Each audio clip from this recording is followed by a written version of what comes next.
सत्ताधारी लोक आहेत त्यांना तुम्ही येऊच देत नाही गावात काम करायला. तुम्ही चांगला प्रश्न विचारला. तुम्हाला मला सांगायला आनंद होईल की जिल्हा परिषद निवडणूक झाल्यानंतर 2012चा उल्लेख या ठिकाणी मी आवर्जून करेल.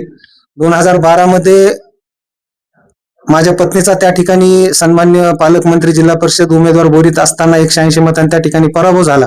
त्यानंतर त्यांच्या विचाराची ग्रामपंचायत होती, त्यांच्या विचाराची जिल्हा परिषद होती, त्यांचे वडील सन्मान्य बोर्डीकर साहेब त्या ठिकाणी आमदार होते. त्यांची सत्ता राज्य सरकारमध्ये त्यांची सत्ता होती, केंद्रात त्यांची सत्ता होती.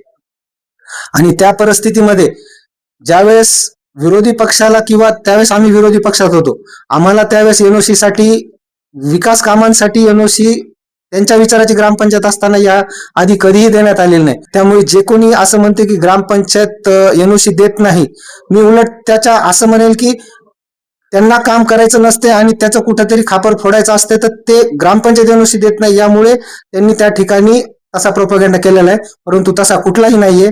उलट त्यांना अशी धारणा होती की बोरी ग्रामपंचायत एनओसी देत नाही आणि त्यामुळे त्यांनी प्रत्येक जे व्यक्ती त्यांच्याकडे जाईल किंवा जे लोक जातील त्यांच्याकडे, त्यांना प्रत्येकाला त्या सांगत गेल्या की आम्ही तुम्हाला इतक्या कोटीचा निधी टाकू, आम्ही तुम्हाला इतक्या लाखाचा निधी टाकू, पण आम्हाला ग्रामपंचायत एनओसी देत नाही.